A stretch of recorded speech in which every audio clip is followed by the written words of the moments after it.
amna sañ-sañ man kese nak ñëwaat pour préciser loolu aussi ma wax lako bala nga may wax né amo ci droit. Maintenant, Monsieur le Président, moi je voudrais proposer à ce qu'on ajourne le débat et qu'on ne délibère pas pour cette proposition interprétative. Et je m'explique. D'abord, une proposition de loi interprétative, la personne notre collègue qui propose cette loi, ne devrait pas faire cela parce qu'au moment du vote de la loi portant amnistie, il n'était pas législateur. Et quand on n'est pas législateur, on ne peut pas interpréter une loi qu'on n'a pas votée. Ça, c'est un. Deuxièmement, s'il vous plaît, calmez-vous, mes chers amis. On est encore là pour toute la journée. Vous avez le temps de discuter. Donc, Monsieur le Président, d'abord, sur la forme toujours,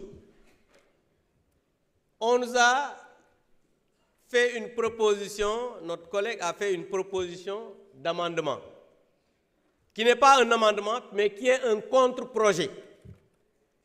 Parce que ce qu'il devrait faire, c'est de retirer la mauvaise loi qu'il avait introduite, parce que dafa juum. Mais nous, def amendement, te lolu contre-projet là, mu tuddé ko amendement, ce qui est illégal. Et Tafsir Thioye il a dit, parce que l'objectif, c'était seulement de bloquer l'initiative de notre collègue Thierno Alassane Sall. C'est dans la précipitation qu'ils ont colmaté quelque chose pour venir déposer. Ils se sont rendus compte qu'ils se sont trompés, ils ont voulu faire un amendement, alors qu'ils ont déposé un contre-projet pour wane taf yëngal bi nga xamanteni ci lañu nekkal.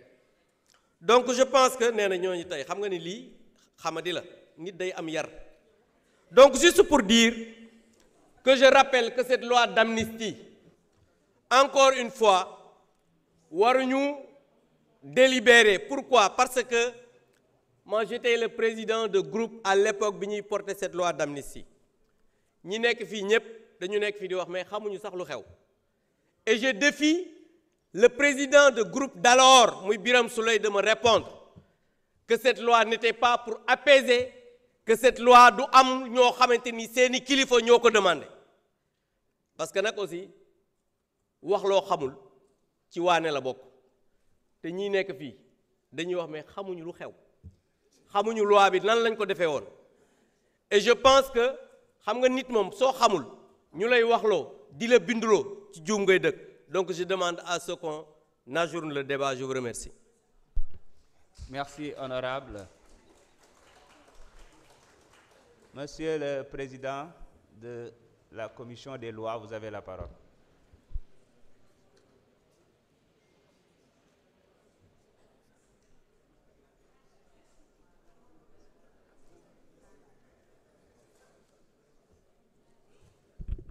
Monsieur le Président, je vous remercie. Monsieur les ministres, chers collaborateurs des ministres, chers collègues honorables, je me permettrai de profiter du haut de cette tribune pour rendre un hommage après de m'être incliné devant la mémoire de Maître Cheikh Khourey Chiba et prier pour le repos éternel de son âme et en profiter pour rendre hommage à tous les avocats qui ont eu à participer de près ou de loin à ce combat.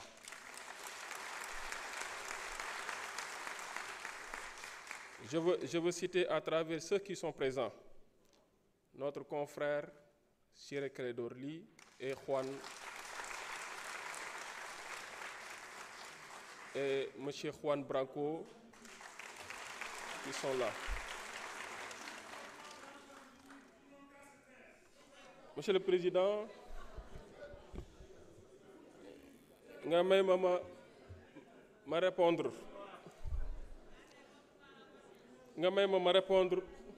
en tant que président de la commission des lois saisi au fond. Abdou Mbow dafa wax lu am solo mais man ko don xaar ci yu melni muy teew commission di ka fa wax ko xalé bo xam daw jang rek la xam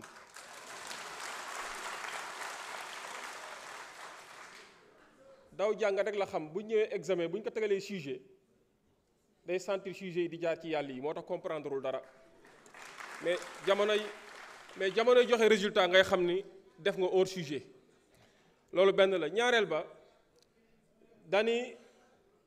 ba dani ki def proposition de loi bi nekkul woon législateur waaye mais avant muy jeexal nee na je défie Birame Souleye Diop bi nga xam ne moom ministre la nekkatul législateur pour mu apporter des éléments de réponse. À quelle personne se fier? Alors bi si des mooy monsieur le président li mu fu soulever comme observation wala comme demande amul pertinence amul cohérence amul logique, raison pour laquelle je demande la poursuite des travaux ba ci kanam dina xam ne lépp dëgg la.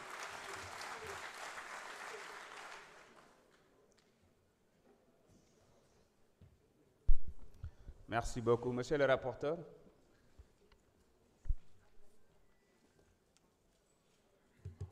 Merci, Monsieur le Président.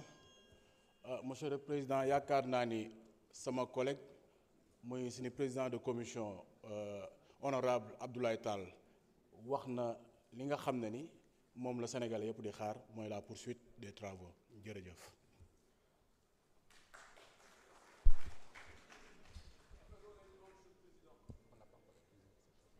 Laissez-nous terminer d'abord cette procédure. Alors, oui, monsieur l'auteur de la proposition.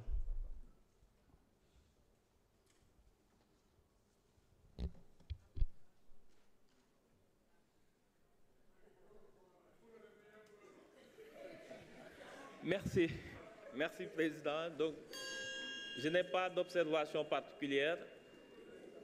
Et je souhaite que les travaux puissent se poursuivre. Merci.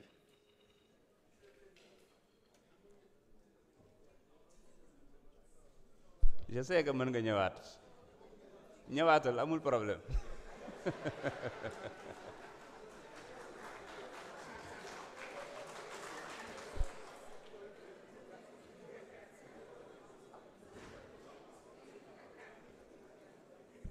Merci, Monsieur le Président. Le président de la commission, je l'attendais, parce que lui c'est un avocat, et je le respecte beaucoup. Je l'attendais sur des arguments sur le plan juridique, en parlant de la forme, mais muy ñëw di wax ay xale buy daw jàng.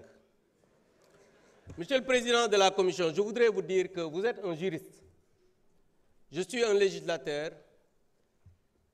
Vous venez de commencer à l'Assemblée nationale, vous êtes président de la commission des lois, j'ai été président de la commission des lois.